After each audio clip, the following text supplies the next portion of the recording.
Hey y'all. Happy Tuesday. Happy Spoken Word Tuesday. I hope you guys did come along fine.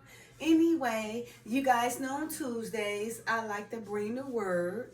And earlier I read my short from Seal Portion, chapter 52, one of the final testaments read from Jesus Christ or Yahushua or our Messiah or our rock, whatever you want it to be, okay? And it reads as follows. Nevertheless, when these needs are thwarted and not fulfilled, then we seek by whatever means we might find available to satisfy the needs. Right. So one must understand, you guys, that during our time in our first estate in the spirit world, we are not of flesh. Therefore, we are required of no needs. However, once we move to our second estate here on earth, then we become flesh. Therefore, we are required of needs. And one, if those needs are not fulfilled, our flesh, by any means necessary, desperately seeks those things to satisfy our needs. Even the needs that we created that was not beneficial to our lives, right? So we must understand. During the spirit world, remember, we're perfect. So, we are continuously like, we don't eat, we don't do anything, which is our first estate. So we don't have any needs at all. But once it reaches earth, here on this earth, then it's our second estate. We become flesh, and of course we are required of needs, even food and drink, just to survive. Okay. All right, you guys. So again, I'll be reading out the seal portion, and I told you guys last week that you guys was lucky because the Father have baited me now, right, to read the seal portion to you guys. In fact, explaining everything, right. And again, I want you guys to know, as I said last week, I started reading this book. I read this book at least about 4 years ago. It could have been 5 or 6 years, but I'm giving 4 years, but it may have been 5. But just to say, I read this book a long time ago, and when I read this book, these things in here was not prevalent. It wasn't common. Even if they was taking place, they was hid, but now it's flamboyant. It's everywhere, right? Reading these things 4 to 5 years ago, I was saying to myself, wait a minute, I got to expect all these things in the latter days. Is this true? I was questioning a little bit, why is this stuff true? It just seems so unreal. But of course it's true because it's all taking place right now. Okay. And again, this book right here, it has to be revealed to those who the Father find worthy. And I guess he did find me worthy, because this was the very book, you guys, when I was starting on my journey, I started reading this book. I read this book entirely before I even read the Bible in entirety, okay? And one time, I was reading this book, I was on my daily reading, and I was tired. And I was falling to sleep. Do you know the Father said, Latrice, get up, read. Latrice, read. No, he said, Latrice, read. And I jumped up like, oh my goodness. I had to continue to read. That's when I knew the Father had me on this journey. I needed to read. And all those years of studying from all those books, now I'm here to present it to you guys. So first, he had me to read and endure. I was reading for years and years and years. And hey, I didn't know this what he was planning for me. But in fact, he was planning for me to come edify you guys. So all day he was teaching me, it was in turn to teach you guys, okay? So now you guys will not have no excuse to not understand, because I try to be very thorough as possible. Again, this book is the sealed portion, the final testament of Jesus Christ, or our rock, or our Messiah, or Yahushua, whatever you want to call him, right? Because the name is not all that important, it's the works, our works, okay? Last week, I ended with verse 29, right? So I'm going to continue, with verse 30, moving forward. And of course, I'm going to have to still continue on next week to finish this chapter, because it's a very long chapter, okay? All right, verse 30. And during the millennium, or the last 1,000 years upon the earth, all of our Lord needs shall be met by the government and laws that the Lord shall establish throughout the world. So that's during our last 1,000 years of earth, during the millennium. It should be a righteous government, okay? The laws should be met by the government, and the Lord should establish them throughout the world, okay? The laws of the Lord should be met throughout the government, what the Father establishes, right, through his Son. Verse 31, and when all our Lord needs are met, then we will exist in an environment where we can concentrate completely upon the needs of our spirit, so that we can come to know ourselves, and also that we might fully understand and realize the needs of our individual happiness, right? Remember, you guys, last week I told you guys this book was about the spirit, the psyche, to tell you about you, why you are the way you are, why you act the way you act, okay? So this gets really deep, okay, into the psyche and into the human, mind, body, spirit, soul, and flesh. Our needs. Okay. Verse 32. And after we have come to this self-realization, then we should know without a doubt that the kingdom of glory that the Father had prepared for us is only kingdom of glory in which we could live forever and experience eternal peace and happiness, right? And now the Spirit constraineth me that I should write upon this last plate of ore, which is the last one that I have been able to make with my own hands, or being scarce, okay? And also because I have lost the mold and the pattern that I received of my Father to make more plates. Yeah, even for many days have I hidden from the Lamanites that I might not be destroyed before I complete the work which the Lord had given me to do. So during this time, he was saying, that, ore had became scarce. So, he was able to do this last plate, of all of, the learnings and everything he received from his ancestors, of his father, right? And for many days he had hidden this hard work, from the Lamanites. During the time, the Lamanites will be consisted of, the tribe of Joseph, his Manasseh and Ephraim during those times. Lamanites during those times. Okay, so again, during that time, he had to hide out all these, these scrolls and all these lost works that his father gave him, right? Or was scarce at the time. Okay, so he received of the Father to make more plates, but again, the plates was made from ore was scarce at this time. He had these plates hidden for all these years. Okay, then he said, I shall write upon this last plate of ore. Okay, because remember, they were scarce, which is the last one I have been able to make with my own hands, right? Because ore was scarce, he wasn't really able to make the place anymore. And he said, even for many days have I hidden from the Lamanites that I might be destroyed before I complete the work. So he hid all the works that his father gave him, right, from the Lamanites, right? That he might not have been destroyed before he can complete this work that the Father had given him. But remember, hey, when the Father have us a will, it will get done. Okay, so he was able to complete it.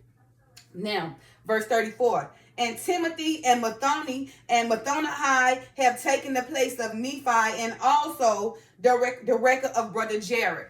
Okay. So another thing, this is also based on the Book of Mormon as well. The Book of Mormon have a lot of our truths. Okay.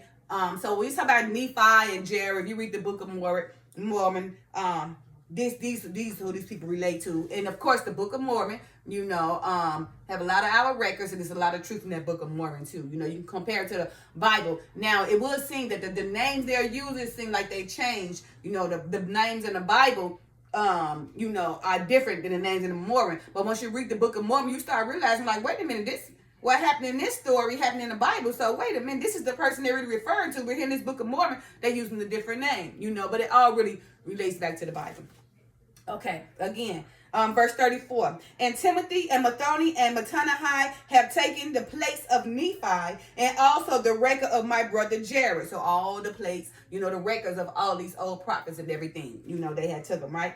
And I have still with my person these plates, which my father and I have made with our own hands, and also the interpreters, which I have used to read the great words of the brother of Jared, and which shall be used to translate this record. But except for these things, I have none of the records with me. Okay. Verse 35. Behold, if the Lamanites were to find me and these records, then they would destroy them. You see, he had to hide the records because the Lamanites, they was after them to get them. Okay. And for this reason, Timothy and Mathoni and Mattanahai have taken the records of my people and will do with them what the Lord shall command them. So Timothy, Mattanahai, and everything, and who else? They had to go hide. And Timothy, Mathoni, and Mattanahai, they had to hide the plates, okay? So the people, wouldn't take them, okay? And also, he had to hide, what's his name right here? Okay. Well, the one, I'm trying to find his name. I don't want to just say his name because I don't know why he, hold on. Okay. Well, the son of Mormon had to hide the plates, and Timothy, Mattanahai, and Mathoni had those plates, okay? Now, they hid them, so that during the time when it was time for the son of Mormon to go ahead and read these plates, that he was still alive so he can read this place and do the work for the Father, okay? And let me see one thing. Find one thing. Okay. All right, I'll go back to that. All right, so let's go to, I was really trying to find you guys his exact name, but he goes by the son of Mormon. He's the son of Mormon, but also the brother of Jared. You see what I'm saying? And the brother of Jared is a mysterious name too. So some of these names, I was trying to find, but they're a little bit hidden, okay? All right, so verse 36. And I know that they shall hide them up so that they shall not be discovered until the Lord shall call for them in his own due time to prove to the children of men that all his words are true, which have been written by the Father of me. You see, the Father and me. You see what I'm saying? He's not really saying his name. It's the brother of Jared, okay? Okay, and then I forgot when they say the reason why he didn't say his name. I think he felt like it wasn't that important. I learned that, but I didn't forget. But it was a reason why he wouldn't say his name. It was mysterious, but he went by the brother of Jared, which they are the sons of Mormon. Okay. Okay. So now again, he said, I know that they shall hide them up. He's talking about Mattanahai, Mathoni, and Timothy shall hide these places up, right? And so when the Father in his due time, reach out to the brother of Jared to have him go ahead and read those plates, right? So to prove to all the children of men that all his words are true, right? Which have been written by the Father of me. Because a lot of people have been my time when I first read this book, I was like, is this even true? But now I see it is true. And during that time, when I was reading this book, I went to sleep in the Father, Latrice, read, so it is true. So a lot of people did believe this, right? Remember he said, let those be accursed who deny these things and who don't believe these things, right? But then he brought them out. They was hid, but then he brought them all out, and it says, because he wanted to prove to the children of men that all of his words are true, which have been written by my Father and me. Verse 37, behold, when the Lord cometh in his glory, he shall uncover things and show unto the children of man that which he had done for our salvation, right? And when the Lord shall present unto the world the records of my people, then shall ye know that the record of my Father is true. And ye shall also know that this record, which I shall seal up, is true, because this was sealed up. And I tell you, told you guys the Father, revealed it to me, but it took him time and time before he revealed this to me, right? And you guys got to understand, remember in the Bible when it said he have other sheep, right? He's referring to them, his other sheep that we don't know about. Remember, he said we're not only sheep, but he got other lost sheep that should also come together. So these are lost sheep that he's referring to in this book, because it wasn't revealed yet, but now it's becoming revealed. And lucky you guys, the Father helped me revealing it to you guys, okay? All right, let's see. Verse 39, and because of the things which are written herein, many of you who have mocked these things shall weep and wail and gnash your teeth because of that which you would not accept when it was given unto you in plainness. You see, because these things are so probably like just so extreme, a lot of people deny them, right? But many of them now weeping and gnashing because they see it is true, all the things that they were denying, okay? So again, and because of the things which are written herein, many of you who have mocked these things shall weep and wail and gnash your teeth because of that which ye would not accept when it was given unto you in plainness. Okay? Verse 40. And now the room on this last plate is scarce. Therefore, let me return once again to the explanation that the Lord had commanded me to write hereupon concerning the realization of the Spirit. So now, he said, because this is the last plate, right? He finna go ahead and write down on this plate of order things concerning the realization of the Spirit. Listen up. Okay? Verse 41. And now these lower needs, which are the basic needs of the flesh, are the desire to satisfy our hunger and our thirst, which hunger and thirst are caused because of the flesh, and our desire to rest the flesh and sleep to maintain our strength, which is debilitated by the lust of the flesh, and our desires to satisfy the cravings of sex, which are set within us, that we might fulfill the measure of our creation and multiply and replenish the earth with the mortal bodies necessary to house the spirit children of God. Did you guys understand that? Okay, remember, now this is the last plate, and the last plate he using to write on his plate, the place so that he will bring to us the realization of the Spirit. I'm going to read this again because, remember, this is very important. Our lower needs of the flesh require needs, right? But when we was in the spirit world, we would not require flesh, right?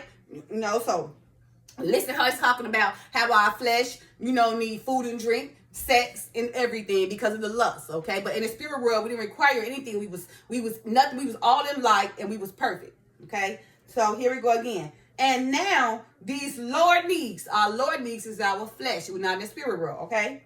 Which are the basic needs of the flesh, are the desire to satisfy our hunger and our thirst, which hunger and thirst are caused because of the flesh, right? And our desire to rest the flesh and sleep to maintain our strength, which is debilitated by the lust of the flesh, and our desires to satisfy the cravings of sex, which are set within us, that we might fulfill the measure of our creation and multiply and replenish the earth with the mortal bodies necessary to house the spirit children of God. Because our mortal bodies, are necessary to house the spirit children of God. Our first estate, us being in the spirit world, had to come down, and our mortal bodies had to house those spirit that come from the spirit world, and then we become flesh. We become from our higher needs of the spirit. No, we have no needs, but we come from our higher order, our first estate in the spirit, to the lower order and the needs of our flesh. We become mortal bodies, and these mortal bodies have to house, the spirit children that come from the spirit worlds, that then come in a second estate on earth. It comes to our mortal bodies, okay? Verse 42. And it is also a need to preserve our lives and feel safe in the environment in which we exist. For this reason, the birds have nests, the foxes have holes, and the children of men search for a place upon the earth that they can make their home and feel safe within its walls. See that? Needs. Again, do it again. And it is also a need to preserve our lives and feel safe in the environment in which we exist. For this reason, the birds have nests, the fox have holes, and the children of men search for a place upon the earth that they can make their home and feel safe within its walls. Verse 43. Now, these lower needs are also instinctual or programmed into our flesh, as they are in all of the animals that God had put upon this earth.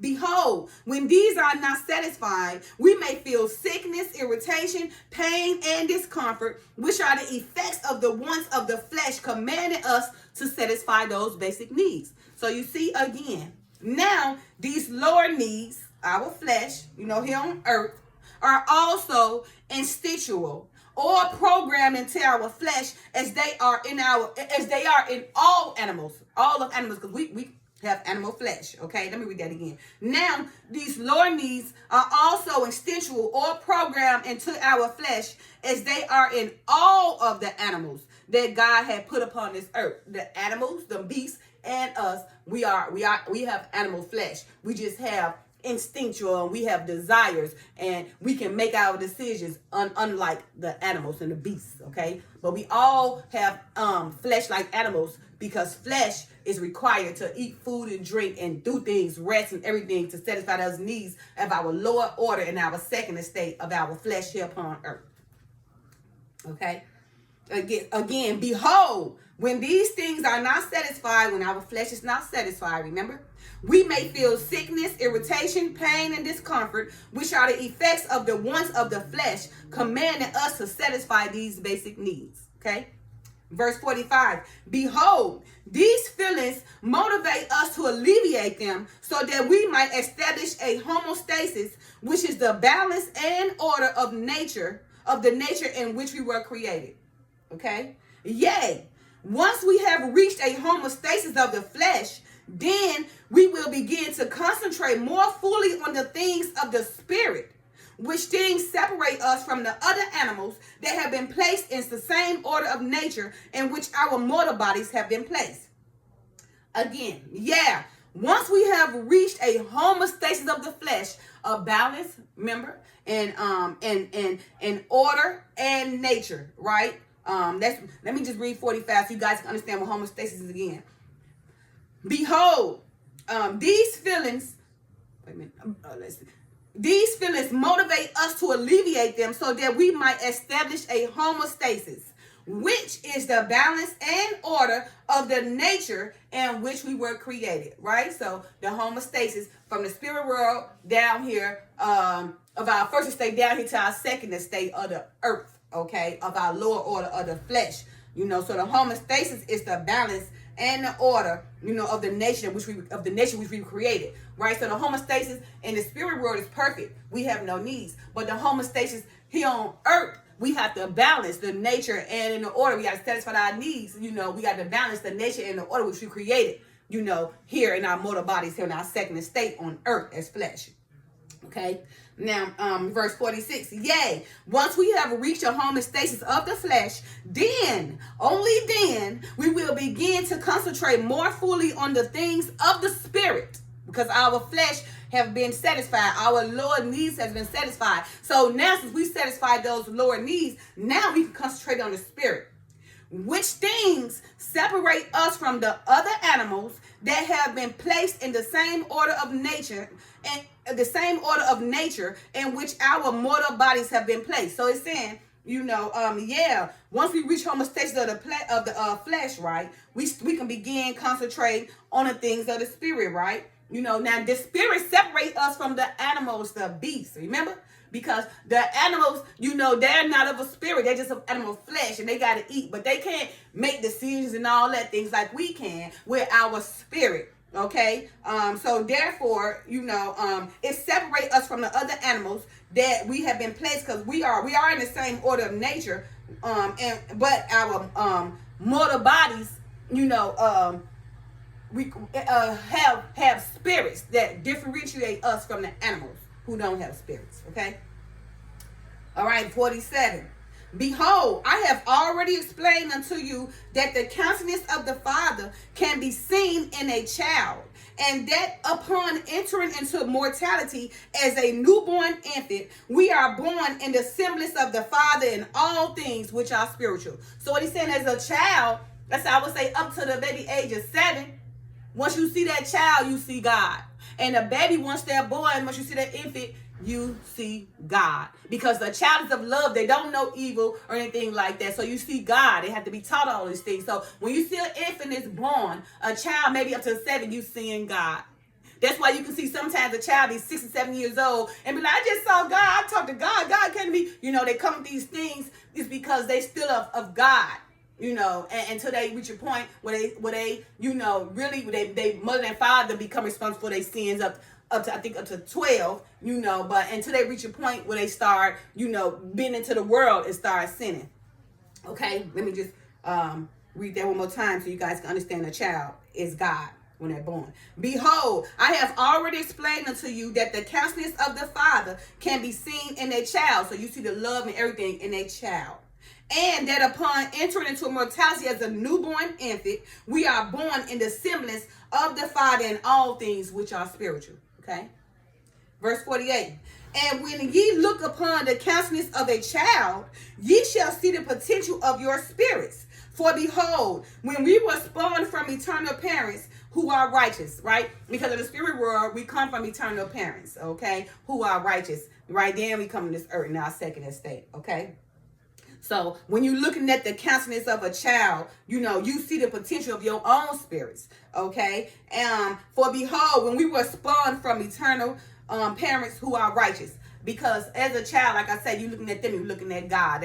They come from the spirit world. So they understand that they come from their eternal parents then until they become older. But an infant and a child, when you look at them, you're looking at the countenance of God, right? Because they still know of God until they get a certain age. So we have in the spirit world, we have a lot of memory. We know what's going on. But once we come down here on earth, the Father limits our memory. So we can't remember what happened in the spirit world then, right? That's why when we gotta do something for us, right? And at that time, we so happy and we know it was the Father. But when years to come, we forget. We forget that the Father even helped us, and we start falling back to our own ways, okay? So the same thing with the spirit world. In the spirit world, we know everything and anything. We choose our gender. We know everything. But when we come on earth, the Father limit our memory from what we know from the spirit world, because now we in flesh and mortal bodies, and mortal bodies can't live in the spirit world, okay?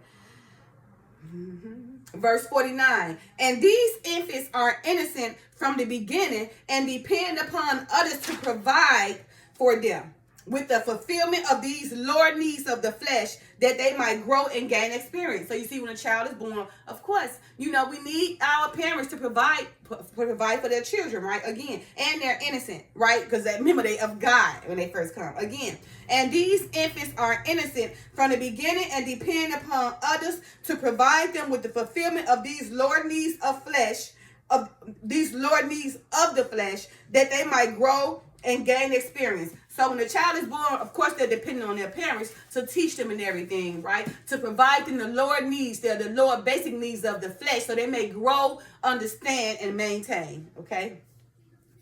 And experience, right?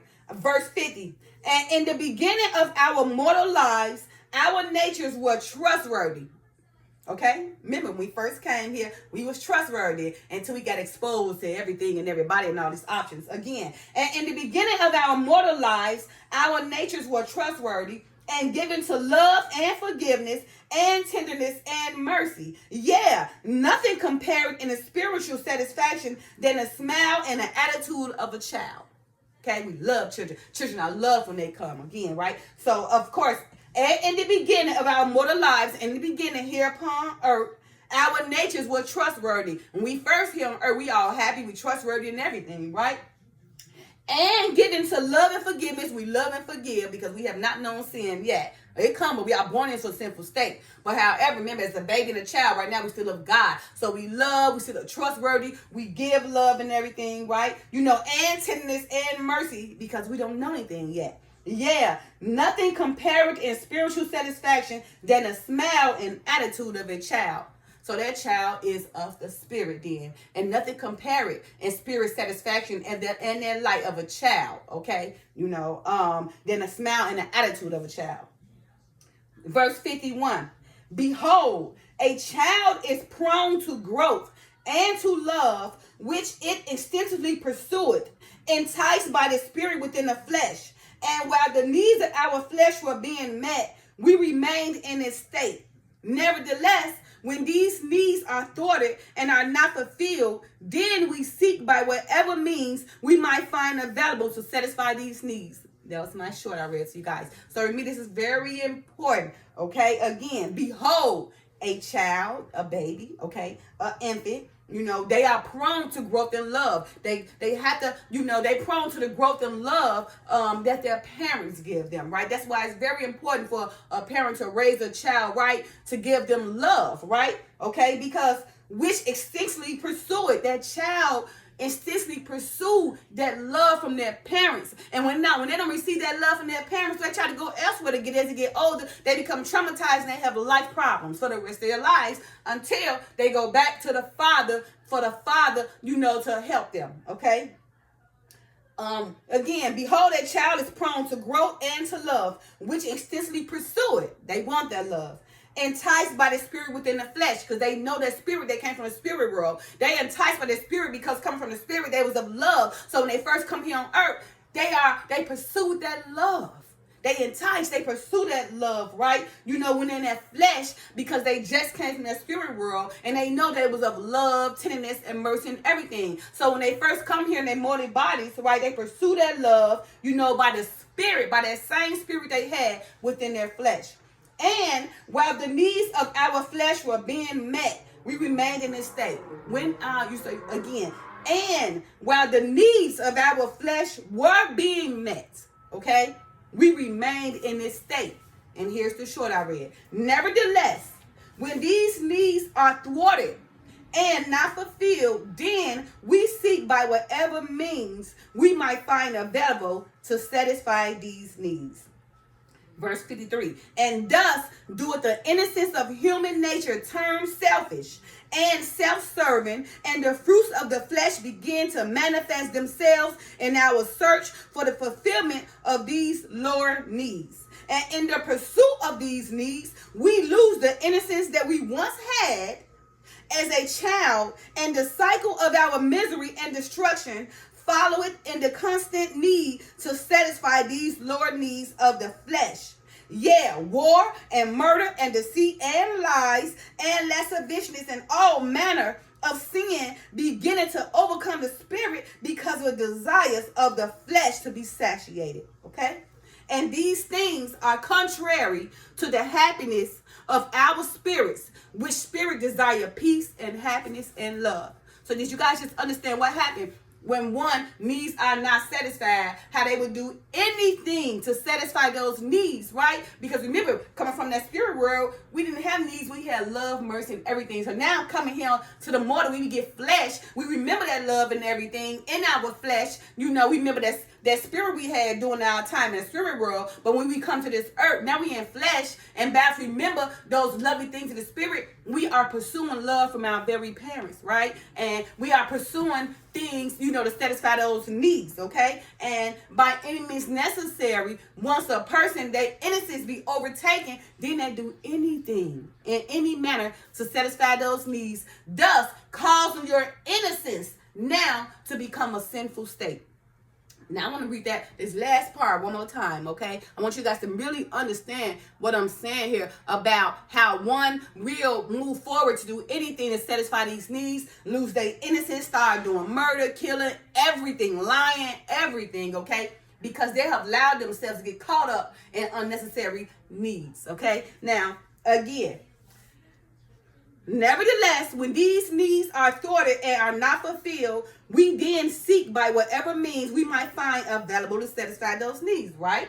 Now here we go, 53, okay? And thus doeth the innocence of human nature turn selfish, right? And self-serving, and the fruits of the flesh begin to manifest themselves in our search for the fulfillment of these lower needs, right? Those innocents become, sinful, it turns selfish, it becomes self-serving, and those fruits of that very flesh starts to manifest within themselves, right? To fulfill these lower needs, or these needs that they created, right? To satisfy that fleshly lust, okay? Again, and 54. And in the pursuit of these needs now because you're trying to satisfy these needs, okay? In the pursuit of these needs, we lose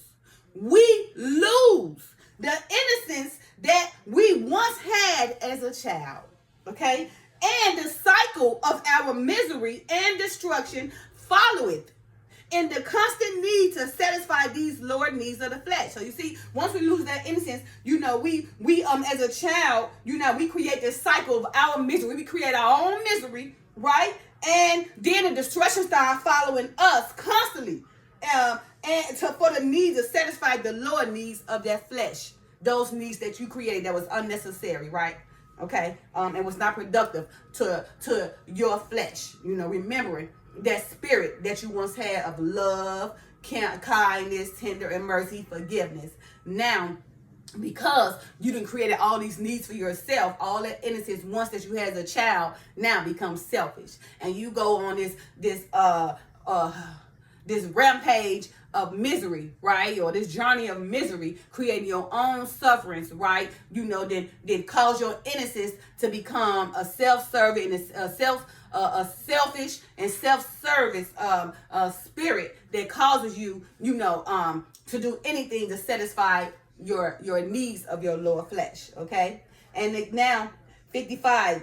Yeah, war and murder and deceit and lies and lasciviousness and all manner of sin beginneth to overcome the spirit because of the desires of the flesh to be satiated. Satiated is just another word because you want to satisfy these needs. Okay, now because you're trying to satisfy these needs, now you didn't committed yourself now, because you want to satisfy these needs. Now you done allowed yourself, to create a war, to murder people, to deceive people, to lie people, to be freaky, beyond all natural nature, and all manner of sin beginning to overcome your spirit because of the desires of your flesh to be satisfied or satiated. You're doing by any means necessary to satisfy this flesh. Okay? And verse 56, final verse.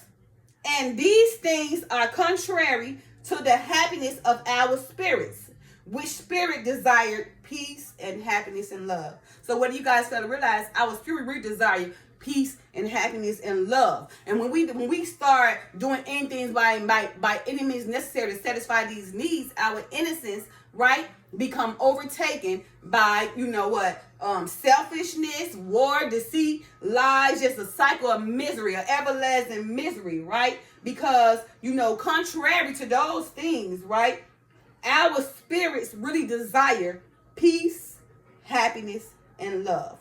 So I'm gonna stop at verse 56, and I will continue, with verse 57 next week.